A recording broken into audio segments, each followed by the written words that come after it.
You're listening to the Gem Mint Podcast by GFNF.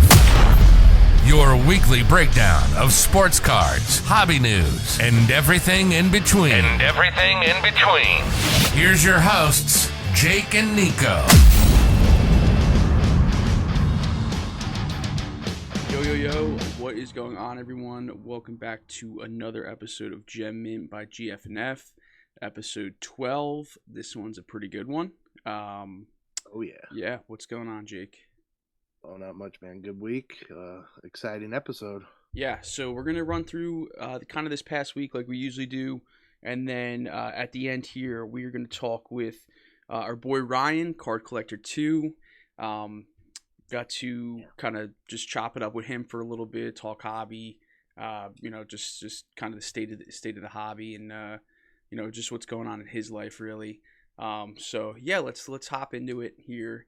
So this past week, card wise, like retail, not really anything. We did see Walmart today. So today, I keep forgetting to announce the date, April 6th, 2022. So it is Walmart Wednesday. So we saw Mosaic Megas drop, I think was the big item. And it looks like remember we were talking that they had them up at 67 and they were 60 in store, but it looks like they adjusted the price. Yeah, why? I wonder why that is. I saw people messaging them the Target page and getting it adjusted to 55 or 50, whatever Target was. Yeah, it's 50. Yeah, that's a huge. Yeah, one. so if you keep trying with Walmart, like you can get your stuff adjusted. Which is funny they do that because the Walmart Megas have 40 cards and the Target Megas have 20. Yeah, I don't know if they just really know what's going on. I think those chat people, I don't think they're probably not ripping Megas themselves, honestly.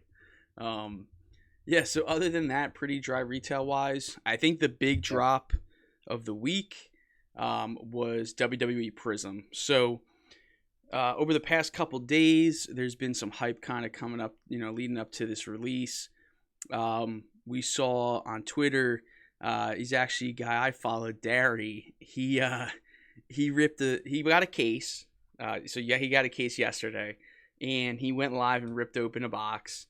Did pretty well. I think he got a numbered Hulk Hogan, and he kind of materialized. Cool. Yeah, it was cool. And then he materialized via a tweet a John Cena Color Blast. So he went back, opened the second box, and if you haven't seen the video, it's hilarious because like we all talk shit on when breakers like pull a monster and like flip out, and until you like pull like a really big card, you don't know how you're gonna act. And oh no, yeah, so he was going back. He's like, damn, that video is so cringe. Like this is like all the breakers I make fun of or like talk about. So, but he's a cool dude. I wouldn't know what that's like. I don't pull big cards. Yeah, well, hopefully you will pull something from WWE Prizm because it went nearly instant out of stock on Panini at $8.50 a box. I mean, I was expecting it. Yeah, we predicted it.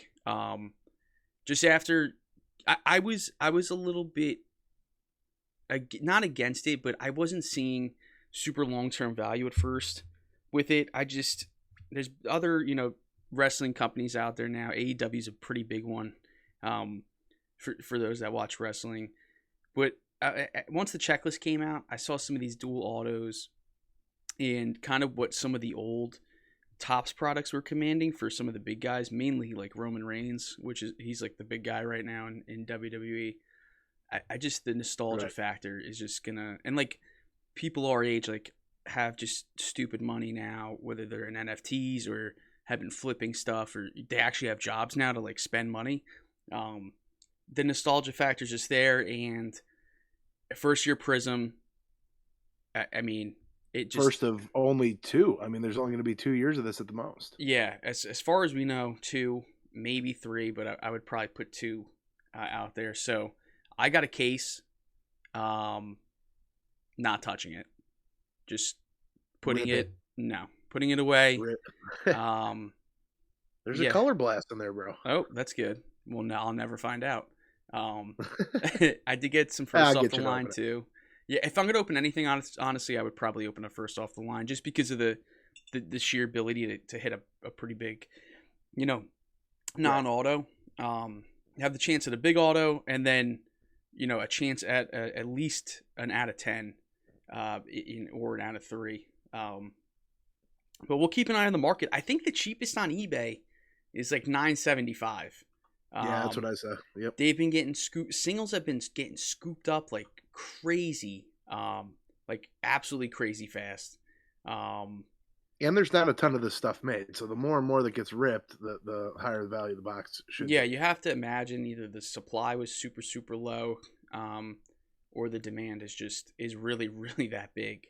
Yeah, the cheapest right now is $9.48 a box. And oh wait, nope, that one's out of stock.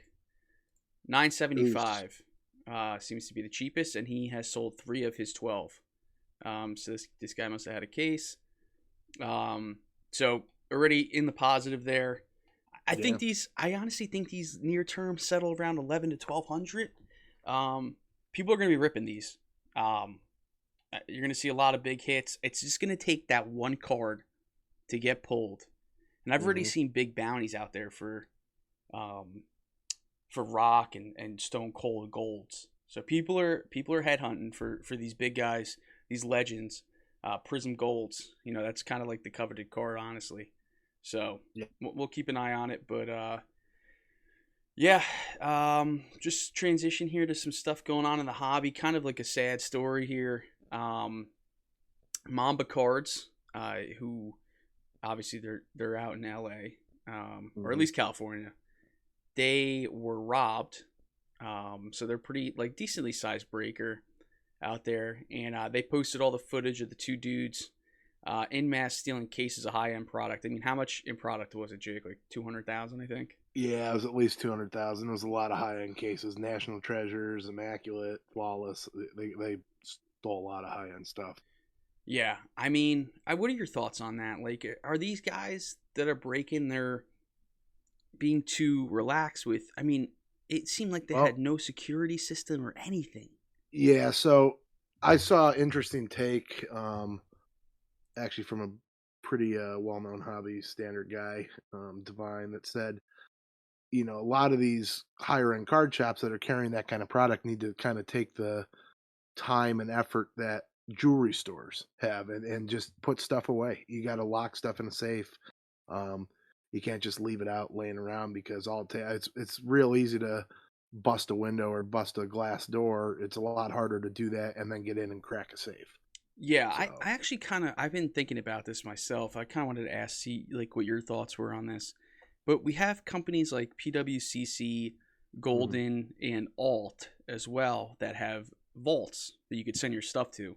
What are your thoughts on that? Because personally, I've been kind of steering towards, kind of getting rid of the safety deposit box and going that way. I like it. I like the idea.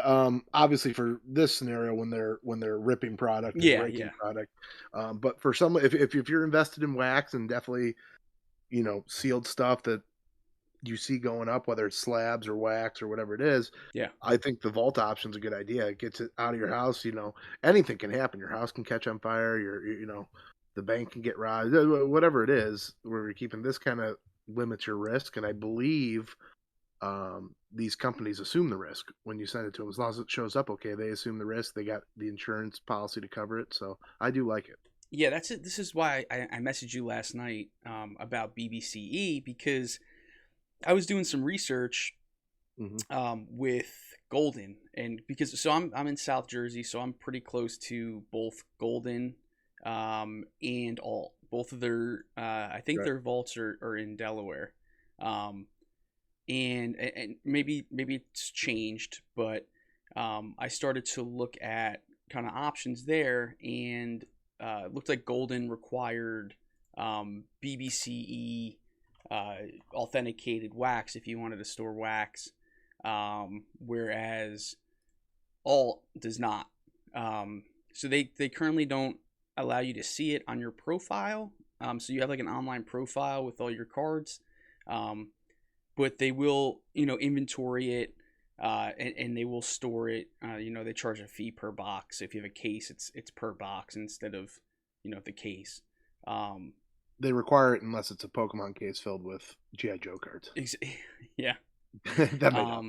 But yeah, it's I think just insurance on the insurance side, it's pretty nice. And I had already reached out about a nice thing I guess for me is I don't have to ship any of this stuff. Yeah. They're local, so. And I know I've bought, off someone that had their card at Alt, and they're pretty quick. I think that's kind of where I'm leaning.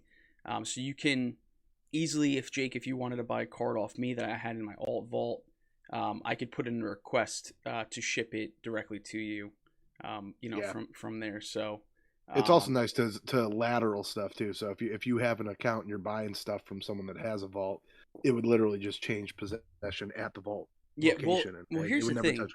Everyone should be using Alt, in my opinion, or any of these guys, because they're all in tax-free states.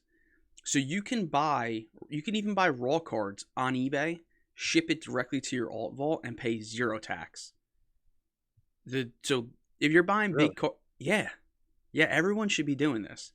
If you're buying big stuff on eBay, or anywhere that's charging you sales tax, you should be shipping it to your vault, because you do not get charged tax. You don't get charged tax when it's shipped to you. Just shout out Delaware. Yeah, shout out Delaware, shout out ML, shout out Maddie. Yeah. But yeah, you guys should definitely be using that. I've purchased on Alt before. Their packaging is like top tier. Overall good experience. The only thing I didn't like about their site was you have to deposit the funds before you can make an offer. So you add your bank account, but you have to physically transfer money from your bank account to your Alt account to be able to put an offer out. Right. That makes sense. Yeah, I could see both sides of it, but yeah. So okay, yeah, I was just interested to hear your side there. Something that I actually was posted in our Discord by a member. A Luka Doncic National Treasures Logo Man 101 NFT sold for $100,000. So it actually was a Dutch auction and it sold immediately. Yeah, that's insane. So it didn't even go down. And as far as I know, you get a physical card as well. Do you? I could have sworn I saw whoever posted it. I forget if it was in our card server or if it was in the main server. Let me see if I could find it. But someone had posted it. That would be a lot better deal. Yeah, because I'm pretty sure they said, "Oh, you get the NFT, the 101 rookie logo man, Luka." I assume that it's like a black box type thing, like the black box 101s or whatever. Yeah, where it's kind of marked, or like a buyback type situation. Yeah, I can't find it right this second, but I'm pretty sure you get a physical asset too, which is pretty cool. So yeah, not bad. Yeah, strong for the card NFT market. One of the big stories I think we have been kind of following closely here is baseball. Yeah. We have possibly one of the best rookie classes in recent time coming to us in Series 2 or Topps Chrome. We're going to have to send sealed Topps Chrome boxes to the vault at this point. So these guys make it. Yeah, so the big guys, the top 3-4 prospects, however you want to look at it, Julio Rodriguez, Bobby Witt Jr., and Spencer Torkelson all made their opening day rosters. Riley Green got hurt, or he would have made it too. Adley Rutschman as well. Did Rutschman make it? Yeah, he got hurt, but yeah, he's up as soon as he's healthy. I think C.J. Abrams also made it too. Wild year. Yeah, so this is, and that's an addition to Wander. Yeah, and you got Wander. So this could seriously, if these dudes play to their potential, which I think a lot of people have really, really high hopes for these guys, this could be the most expensive Topps Chrome. It's going to be the most expensive off the rip. We already saw hobbies you can't find for less than 500. Jumbos you can't find for less than 1,000. Who's like, which is kind of sucks. I'll be honest. Well, to any of our listeners, if you can get us a good price on those cases, hit us up on Twitter. Yeah, we're seriously. looking. So we'll keep an eye on that, and obviously it's kind of Topps could go and not put these dudes in Chrome. Oh yeah, so they definitely could. This is what I think is going to happen, and just be screwed. This is what I think is going to happen. They've been printing Series 2 already. They have to. Yeah. They have to have been.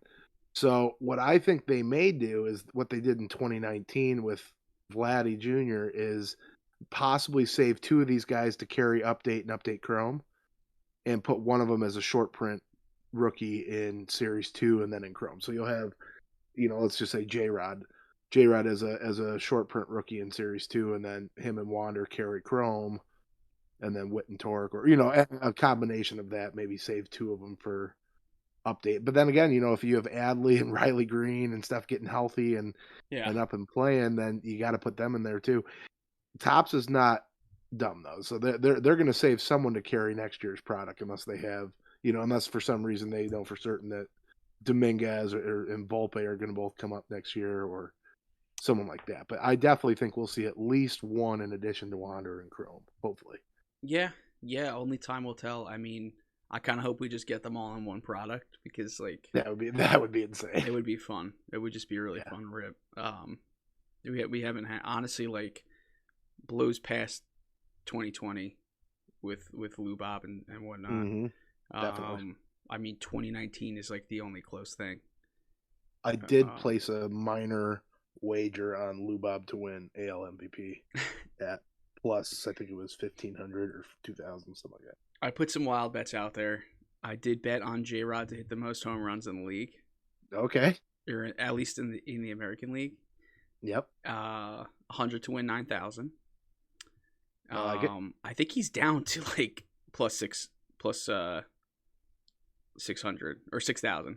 So J-Rod show. Kind of ahead of the game there. And then honestly, probably my favorite of the bunch is Devers to lead the league in home runs. He's 25 to 1 on FanDuel, and that dude's got pop. He plays in Fenway. He's got that short right field to hit to. I think he could even honestly dabble in the MVP conversation.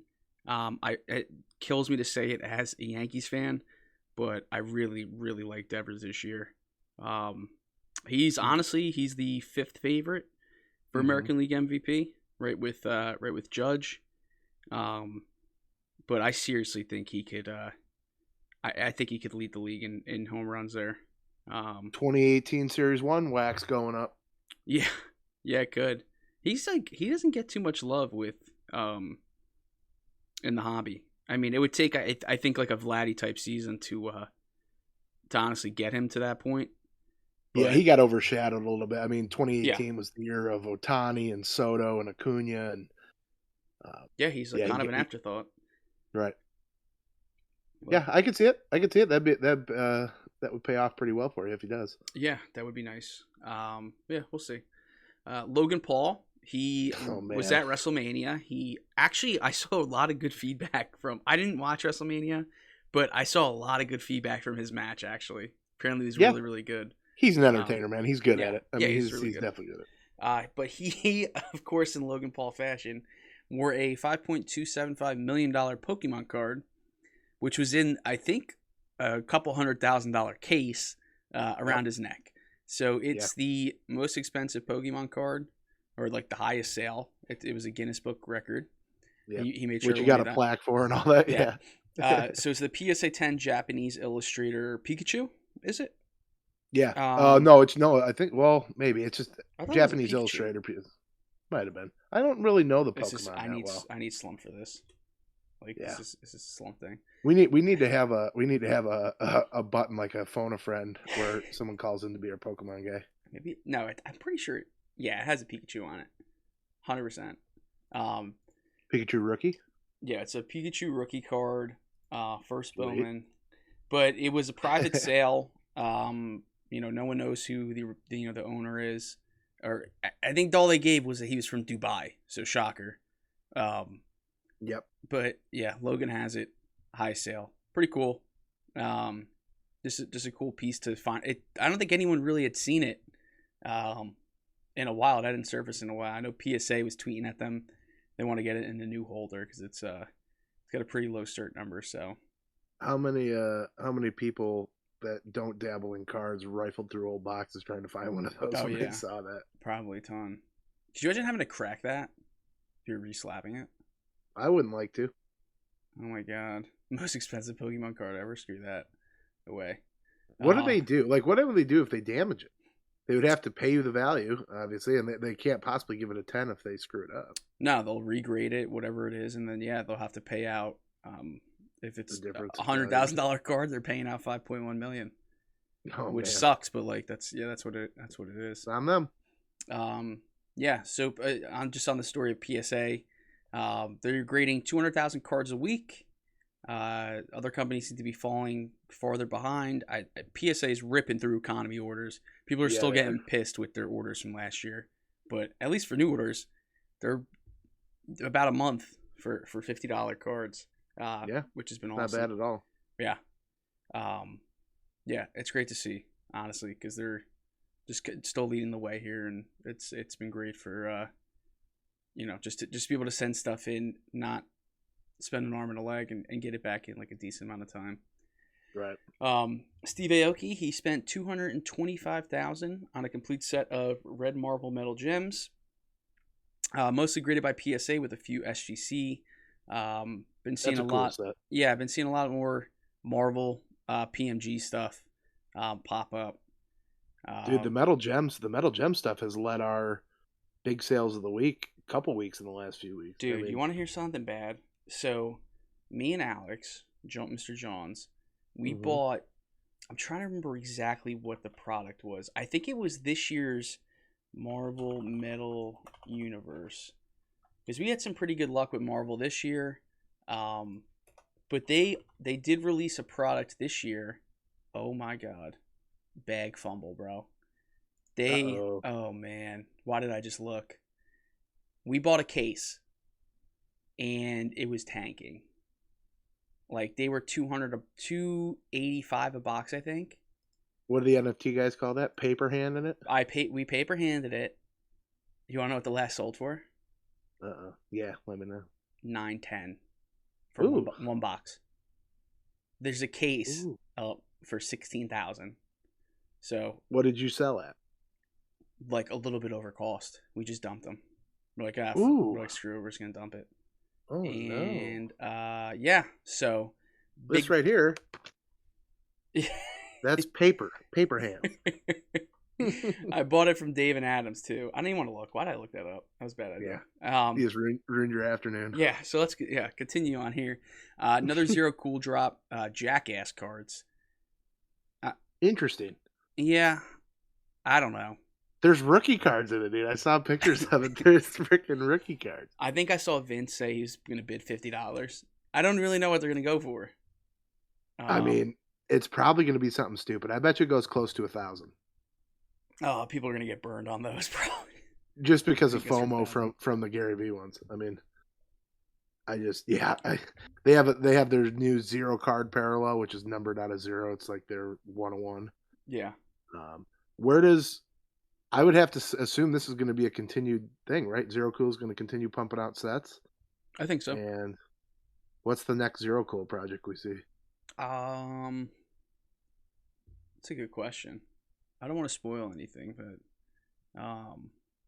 I think we'll just spoil. Yeah, I think we'll see more entertainers get involved. Yeah, that'd be cool. Individual entertainers. We'll see. Gary just you never know what he's got up his sleeve. Yeah.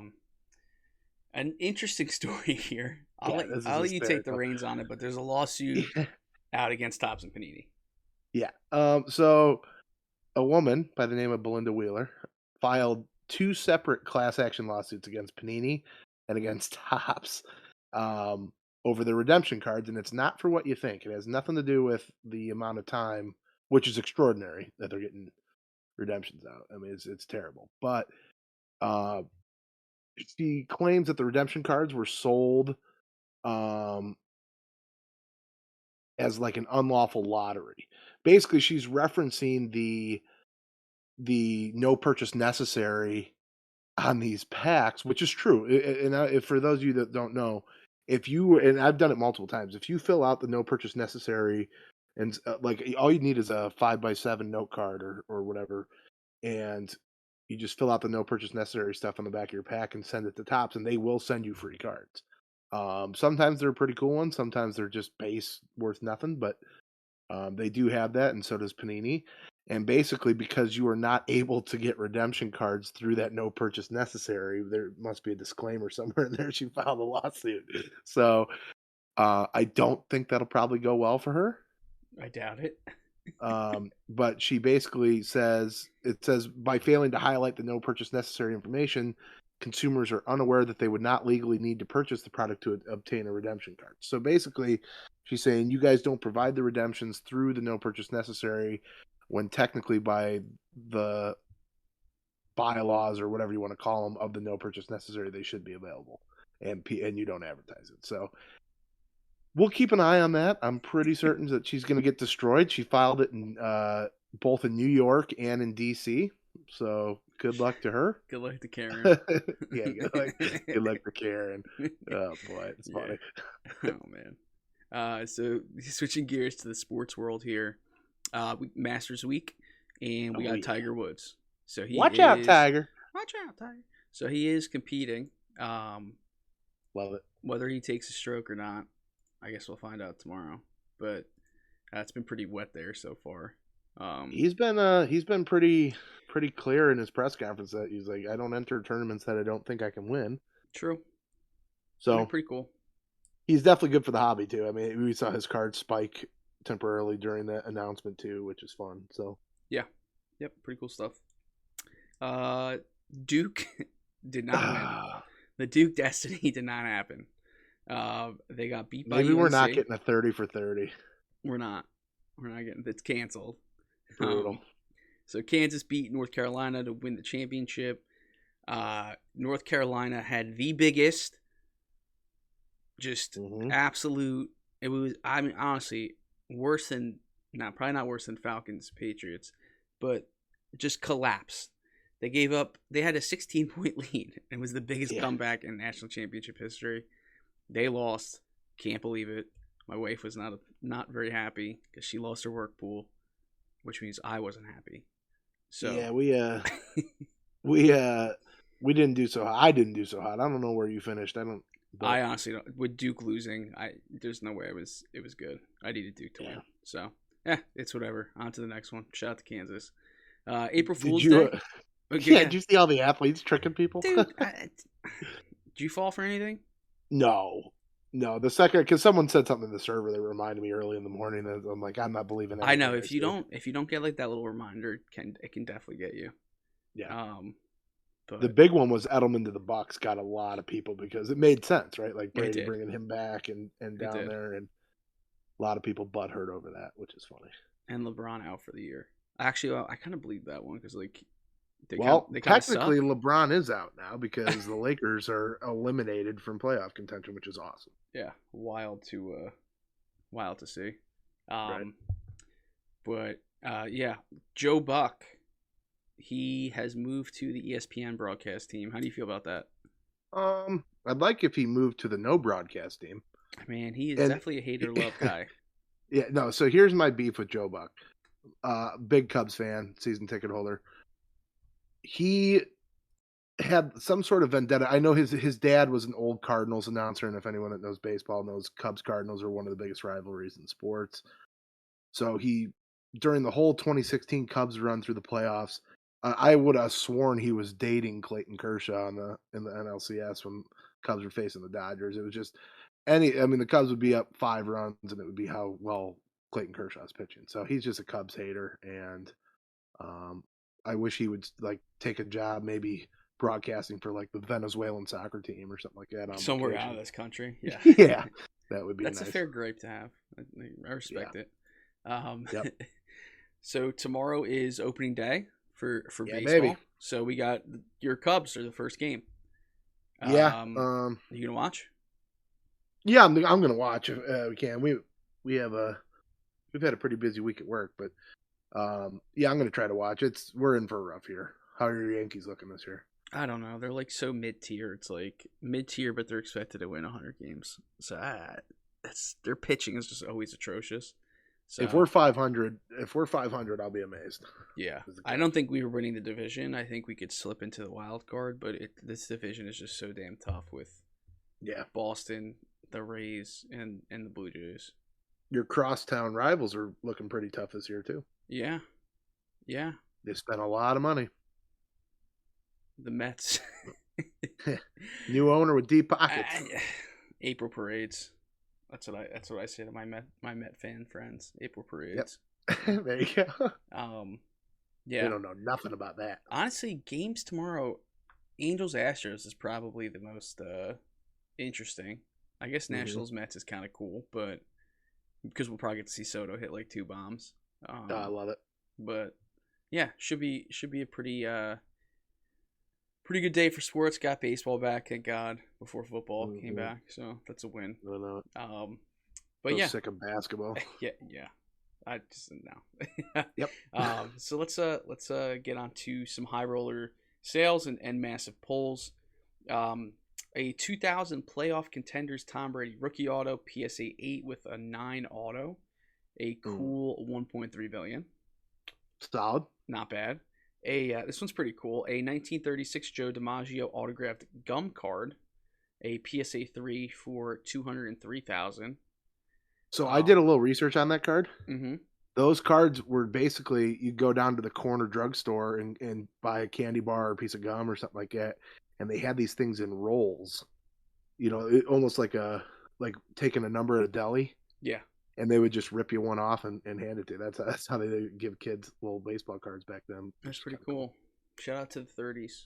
1997 Metal Universe Karl Malone Emerald out of 100 BGS 7.5 did 127,000. Justin Herbert, my favorite National Treasures parallel, the Stars and Stripes RPA out of 20 BGS 8 with a 10 auto did 107,000. And a 33 Ruth. Oh, it was autoed, huh? PSA 3. Got it, yep. Yeah, with a 7 auto, 100,000. Not bad. Yeah, that's pretty solid. Imagine if we got like a PSA 8. Yeah, pretty good. Some big pulls. Oh, you know what's cool about Karl Malone? Yeah. You know how many championships he had? No. 0, because Michael Jordan wouldn't let him win one. So in case anyone wants to argue the LeBron versus MJ thing. I knew it was either 0 or a lot, honestly. I don't know too much about older basketball at all. Bagel. 0. Some big pulls this week. It seems like we just see a ton of 2020 Bowman. Yeah, I know it. Getting ripped. Jason Dominguez Gold Auto, True Gold by Real Breaks. A 2020 Select Justin Herbert a Nike Swoosh RPA 101 by Blez. And then we kind of touched on this before, but Derry pulled the 2022 WWE Prizm John Cena Color Blast. And is it over 10K yet? It's over. Yeah, last I looked, it was 10K with 2 days left. Let's see if it's gone up at all, because honestly, it was getting so much damn traction. Yeah, it's at 10,500. What a crazy card! Crazy. I wonder what that'll end with. Maybe like 15. Not bad for Raw. No, not bad at all. Paid honestly. For the whole case. Yeah, pretty cool. Yeah. So that's it for the high rollers. Upcoming drops, we are still waiting on F1 Sapphire. Honestly, at this point, probably seems like next week or past that. And then we also have started to see UFC Prizm retail has popped up at Targets in store. So maybe next week. Yeah, maybe next week online. We'll see. They might just keep it in store.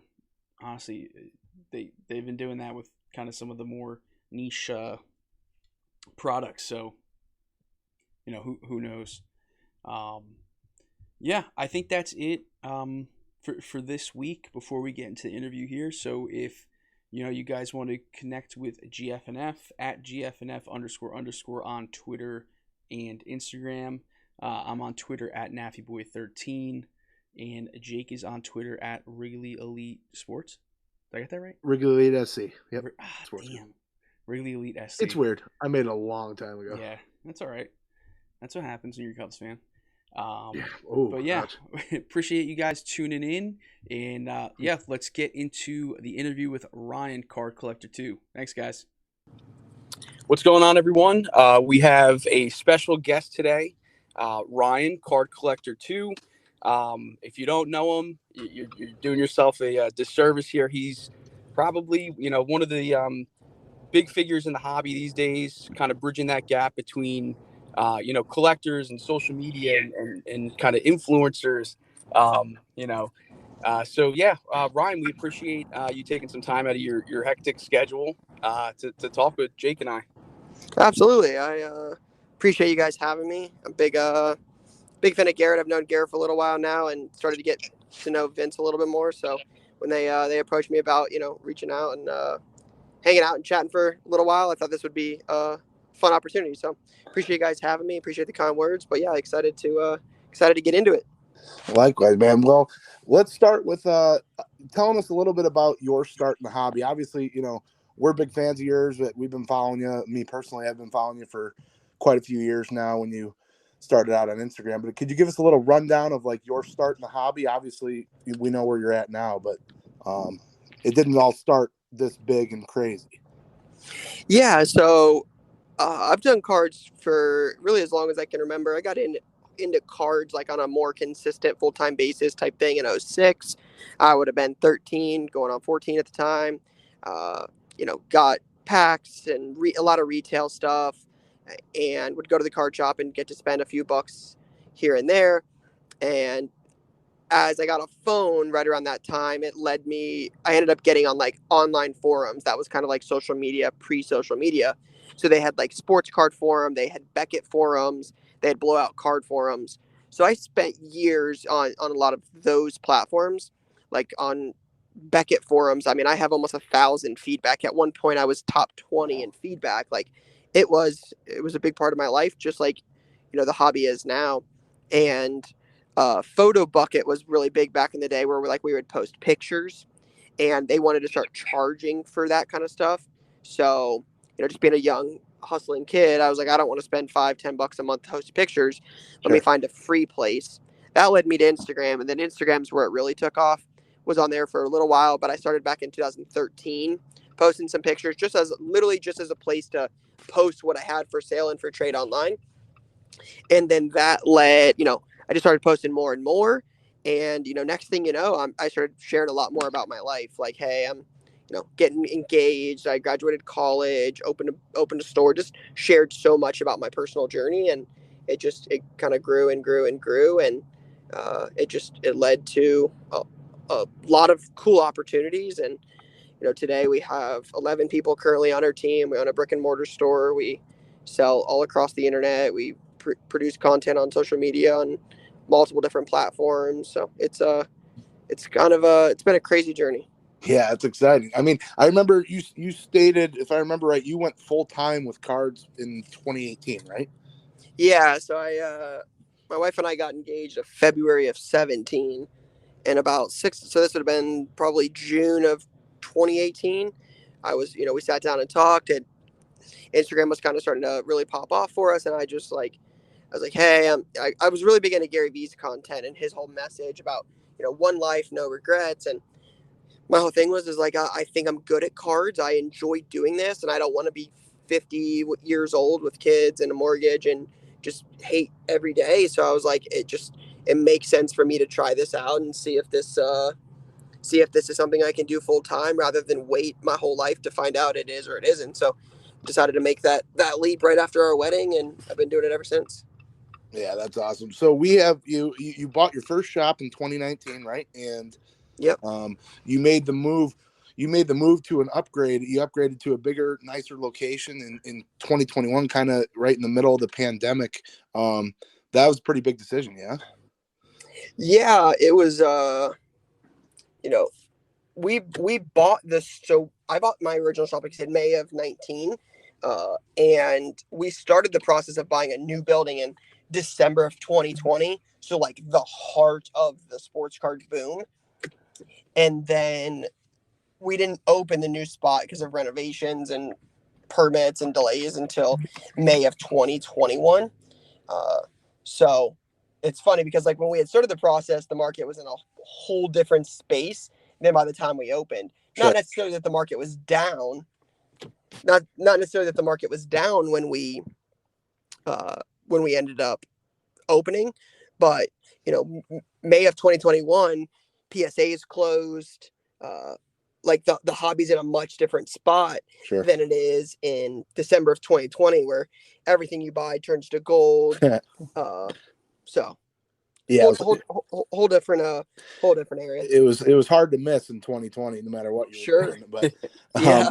One last thing on the past, if you had, talking to your former self when you started, if you had to give a young collector a piece of advice on it, like starting into this hobby now that it is where it's at, what do you think you would tell them, obviously, with something that's pretty fluid and ever changing? Buy the goats. Buy the goats. I like it. Yeah. Buy the things that, if you ever go up to somebody and want to trade cards, it's a lot easier to find somebody that wants Michael Jordan, Tom Brady, Tiger Woods, and Mickey Mantle than it is somebody that wants Jalen Hurts and Tua Tagovailoa. Yeah. I would tell people you'll go wrong a lot less times buying Michael Jordan and Tom Brady than you will anybody else. Yeah, I think a lot of people unfortunately learn that the hard way. I think a lot of people, and I think, Jake, we're probably victims of this too. When it was such a boom, you could send anything into PSA. You could 4, 5, 6x your money on base cards. Like, it was just crazy. But yeah, I love that message. I'm a big Mickey Mantle guy. I moved a lot of my modern stuff into Mantles, and that makes me feel good that I was making the right move there. So straight for the mouth. Yeah, exactly. So now we're kind of in, like you said, an interesting part in the hobby. A lot of new breakers, new shops, and whatnot kind of came onto the scene. What kind of, I guess, like, I know you're doing the whatnot thing. That's kind of blown up too. I guess, what avenues in current day do you kind of see best as a avenue to kind of get into the business now that it's kind of not congested, but you have your own unique personality and brand. How can people kind of set themselves apart, if they want to get into buying, selling, even if it's at a smaller scale, not necessarily a brick and mortar, maybe they want to do online stuff, like kind of what's worked for you, present day. Yeah, I think the biggest way to differentiate yourself and to really grow in the hobby is to build the brand. Like, I don't have the best cards. I don't have the most cards. I don't have the most boxes. Like, I don't do that. But I think the brand is really what helps set us apart, right? I think we're trying to be one of the, you ask somebody, hey, do you collect cards? And they're like, yeah. You're like, okay, cool. Who do you follow? Like, I want to be one of the first couple people on that list, right? So I think building the brand is something that I would definitely recommend doing, as it doesn't cost any money. Like, that's what as I started on my journey, that was kind of one of the things I noticed is, like, you have all of these card stores, you have all these breakers, you have all of these people that want to build businesses in cards, yet you can't find 5 minutes a day to take a picture of something, write up a little post, and then post it, right? Because that's where over our time, I felt like we've done a really, really good job. My team and I buy, like, let's say you sell me a lot of 10 Mickey Mantle cards, right? Yeah.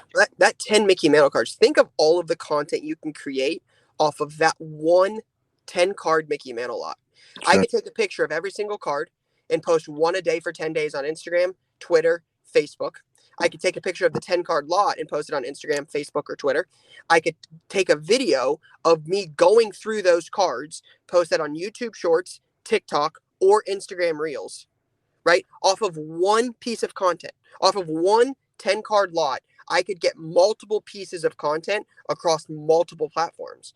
Yeah. Because you might be on Instagram, he might be on Twitter, like somebody's on YouTube, somebody's on Snapchat. They're all over, like people are all over the place.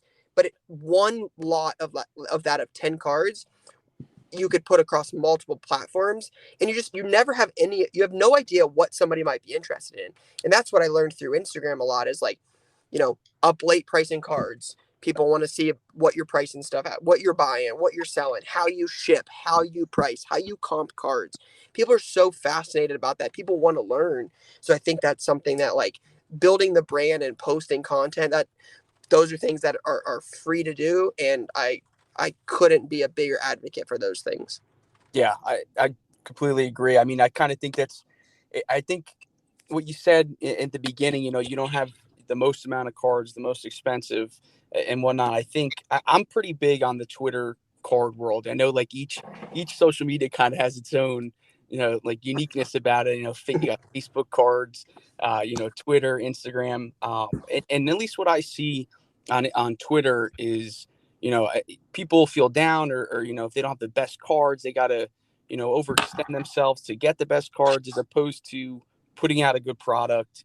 Like when I buy and sell, I try to get repeat customers, give the best possible pricing, package properly, stuff like that. It's like the small things I think that people today kind of forget, at least the ones that are still kind of doing it. And I think a lot of people still are. I think a lot of people might think the hobby's a little bit down, but I know Jake and I are very, on the other side of that, and it's really thriving right now. Sure.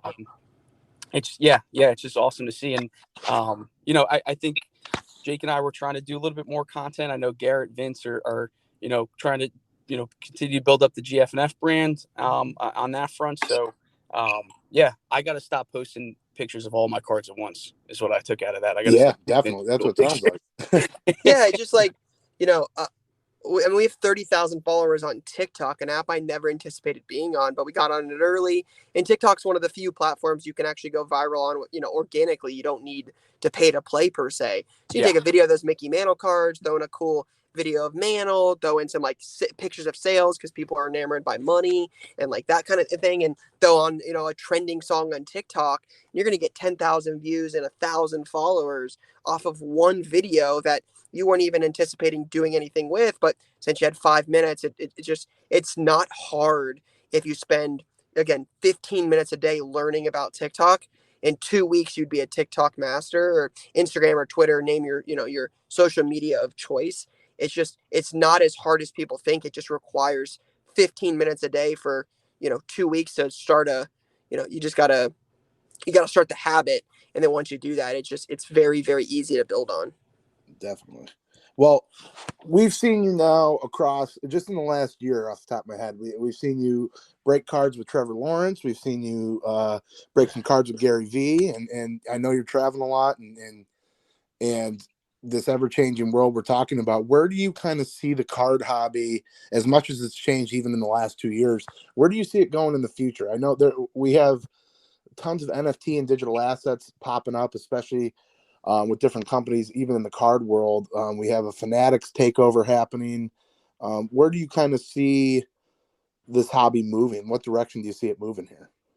Yeah, I think if you had asked me this 6 months ago, I would have been a little bit more pessimistic before we really started seeing some of the Fanatics stuff start to unravel. I think when it's all said and done, it definitely seems like we're headed towards a place where Fanatics is running a lot of this. Sure. All the acquisitions they've already made, the licenses they already own, they're going to be a major player in this. But it's going to be interesting to see what happens right when Fanatics really takes over. I don't think we've had any really major shifts in the market yet. That are going to be indications that Fanatics is officially here. We've seen them acquire those licenses. We've seen them get, Panini had a WWE deal announced in October of 2021. Yeah. And here we go a couple months later, Fanatics has already bought it back. Yeah, wow. Right? They're the official brand. I saw this morning that Topps announced that they're partnering with the Euros, right, in 2024. So Fanatics is going to have that. they're doing Jackass. They've already got, V Friends. There's probably going to be way more of that stuff coming. Just wait till there's a Drake Zero Cool box or a Kim K or the Kardashian Zero Cool box. And you start, Fanatics is going to do, they're so much bigger than Panini and Topps and Upper Deck. They're going to bring major people and more consumers into this. I think this is literally just the beginning for sports cards. I think it's cool now to see Drake in it and, some of the people that are here now, but it's this is only the beginning. Do you see Fanatics making I mean, it seems to me when we first saw this, we talked about this, I think maybe even on the original episode about 3 months ago, but it doesn't seem like Fanatics would have much of a need to go after Panini now that they have Topps Chrome. Topps has Chrome. They don't really need Prizm. They have Transcendent. They don't really need, the higher end stuff. Do you see them making a play on Panini or even Upper Deck? Yeah, I mean, Fanatics owns the licenses for all of them. So why do you need Topps? Isn't Panini? I mean, Panini's bigger than Topps. So if you get Topps, to me, I have a hard time believing Fanatics is not making a play at every card company. I would just be super surprised to see that that's not happening. Now, will we ever know that? Probably not, unless it actually happens. Sure. But I would be amazed if Fanatics had, that's I think it was an $18 billion company when they acquired the licenses in the first place. And I think they're even bigger now. I just have a hard time believing they're not trying to own as much of this as possible. I mean, like I said, they got the baseball, basketball, football. They got WWE. They've got the Euro stuff. They're doing the Zero Cool. They're going to be massive. It's going to be humongous. Right. And as someone that owns, an LCS, you heard, I don't know, were you at the Topps Industry Summit out in Arizona? No, I was not able to go to that, unfortunately. I didn't go to that or Mint, unfortunately. So Jeff Rubin made a comment or is it Jeff Rubin? Yeah. He made a comment that he has no intention of running LCSs off with allocation or anything like that, even though there were some rumors about them going strictly direct to consumer. But how is that a challenge for Fanatics, do you think, taking over all the allocation that Topps had with different shops and eventually, as they increase production on basketball and football products with the licensing? Oh, I don't think it's a challenge. I wouldn't be worried about it from Fanatics' perspective. Fanatics is, again, 18 times as big as Topps? Yeah, they're huge. If anybody can figure it out, Fanatics can figure it out. So I'm not worried about Fanatics taking it out. I think the bigger concern is what they say true. Not saying it's not, but do they need card stores, right? I mean, Fanatics' goal is to get sports cards to the end consumer, right? So it is the best way to get that through a card store. Is it direct to consumer online? Is it, in baseball card stores or in baseball card stadium or baseball stadiums? Is it in your local retail outlet like Walmart, Target, Meijer? What is it? Fanatics will know best, but I'm not overly concerned that Fanatics can't figure it out. They do some crazy stuff now. I'm sure they can figure that out. Yeah. It's definitely, I call them the Amazon of sports cards. I just think they're trying to take over every kind of aspect of the market completely, which again, like you said, they're so massive, they have the money to do the correct things. Now they just got to execute. Only time will tell, on that front, if they could do it. Sure. But yeah, so moving forward here, you made a video pretty recently of your F1 collection, and I mean, it was pretty impressive. That market, I've been kind of dabbling in it quite a bit. It's as hot as it's kind of ever been, and it just doesn't seem to be stopping. How do you feel on F1 as a whole? We got more races coming, to the US. Do you think this kind of climb in pricing, it will continue, or do you think it's going to get oversaturated with, more F1 products as Topps and Fanatics continue to see, the interest increase, substantially throughout the hobby. Yeah, I mean, I don't think it can sustain forever, right? Like, yeah, as much as optimism as I am about cards, I'm not naive enough to say that everything can go up in perpetuity. Like that doesn't happen. So yeah, I definitely think there will be ebbs and flows, right? Like I bought the Lando Norris 101 patch auto, and I mean, I don't know where he finished in week 2 in Saudi Arabia, but like in Bahrain, I think he was like second to last. Like that's probably not, like Lando Norris stuff's probably not through the roof right now. Lewis Hamilton hasn't been amazing. I'm sure his stuff's not trending up 50% a week. Like, so I don't think it's again, it's not going to go up in perpetuity forever. It's just going, I enjoy the sport, right? I've talked about that a lot. Like my wife and I got into it. Like I have more interest in sitting down right now and watching an F1 race than almost anything. Like I like Ohio State football, but like sitting down next to my wife and where she actually is into it and we can talk about the sport, I'm so much more into that. Like, so it's really, really fun to be able to enjoy it with her. Like we're going to the Miami race here in a few weeks. So like, I'll be down there for that. And I'm super, super optimistic about the sport. I love it. But yeah, it's like, it would be foolish to sit here and say that F1 cards are going to go to the moon forever. They're never going to slow down. Lewis Hamilton dynasties are $250,000, and they're not going to make any more F1 cards. They're going to stop printing them just to keep the supply or keep the supply down and the demand through the roof, and all these prices will go up. That's not going to happen. These are businesses. These guys are going to definitely make it if the demand is still there. And I mean, F1 Chrome started out at $750 on opening day and jumped to $1250 by month, or $1150 by Monday. Yeah.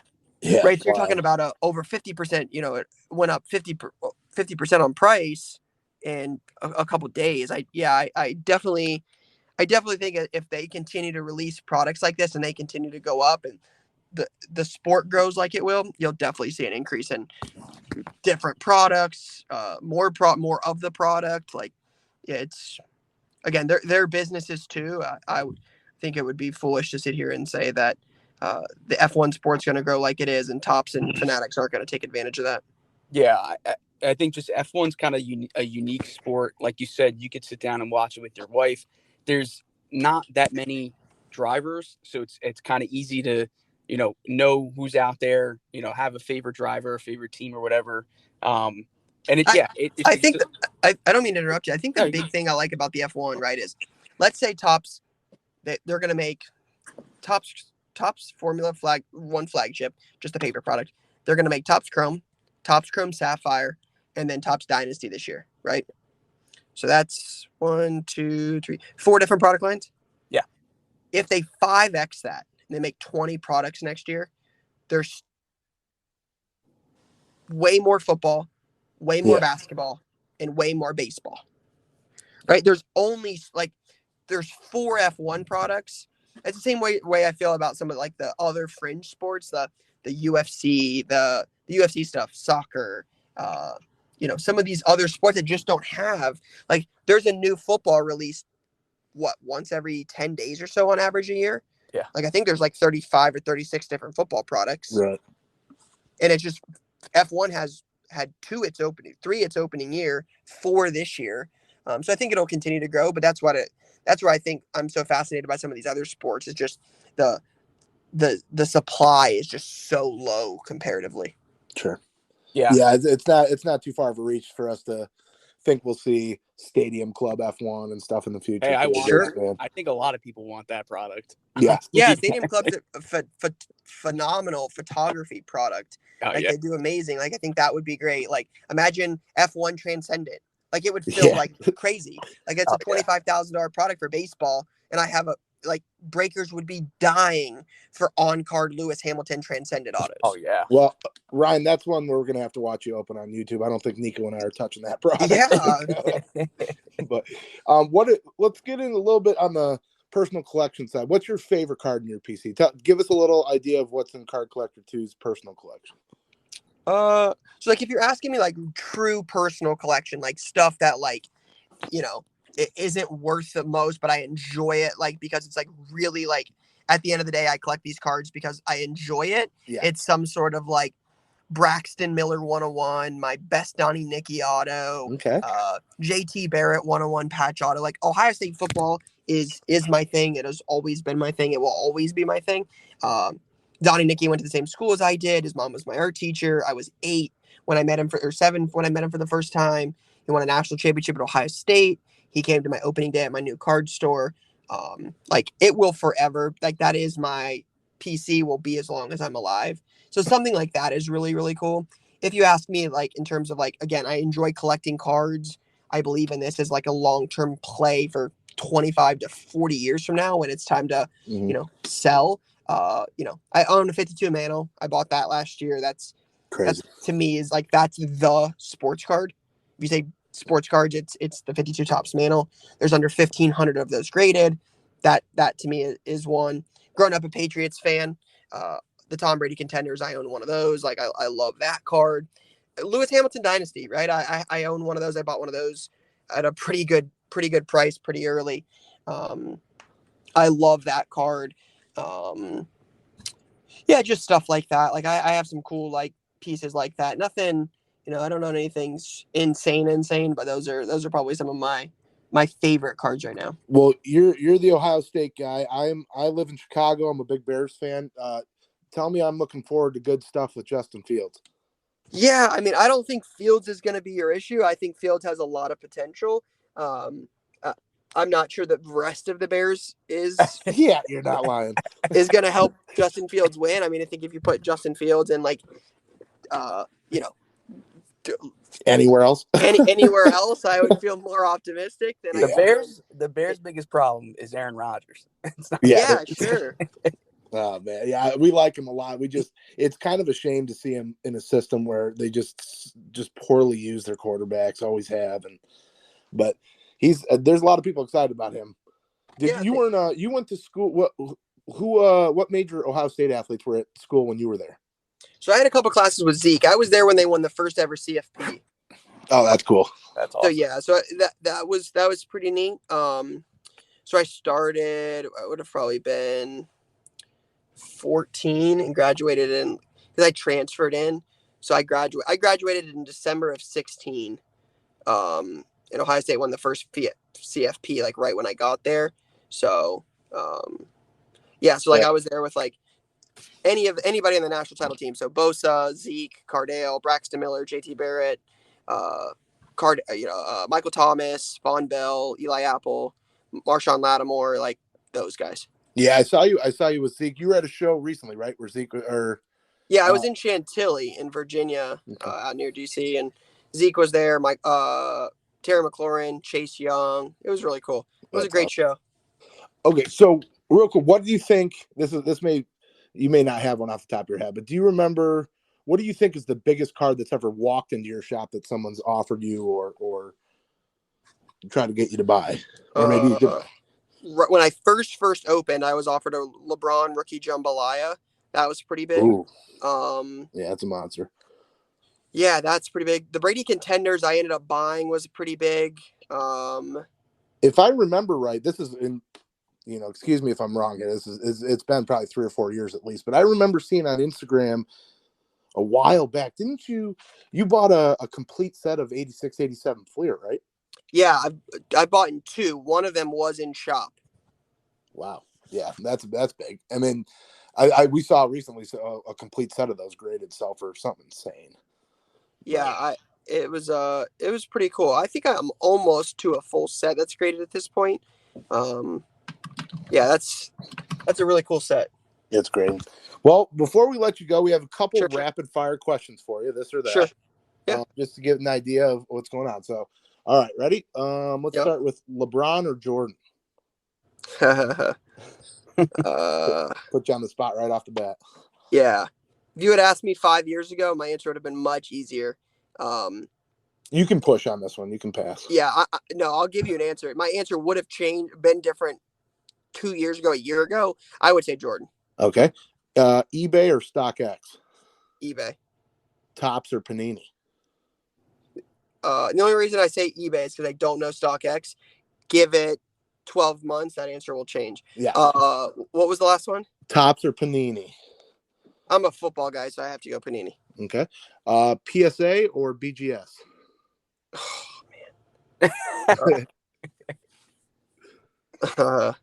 Push. Okay. One touch or top loader? One touch. There you go. Awesome. Well, listen, Ryan, we appreciate you taking, time out of your day to talk with us. And you'll be at the National this year, right? Yep. Well, awesome. Yeah. So we'll definitely be there with the GFNF crew. We'll have to meet up, maybe do a box battle or something. Something fun. Excellent. Yeah, let us know. I appreciate you guys having me. Seriously, thank you. Yeah, thanks for joining us, Ryan. And you guys can find Ryan on social media at CardCollector2. Pretty sure it's the same across all networks there, right, Ryan? Yep. Yeah, awesome. Well, appreciate it again, and we'll catch you guys next week. Thanks, guys. Thank you, guys.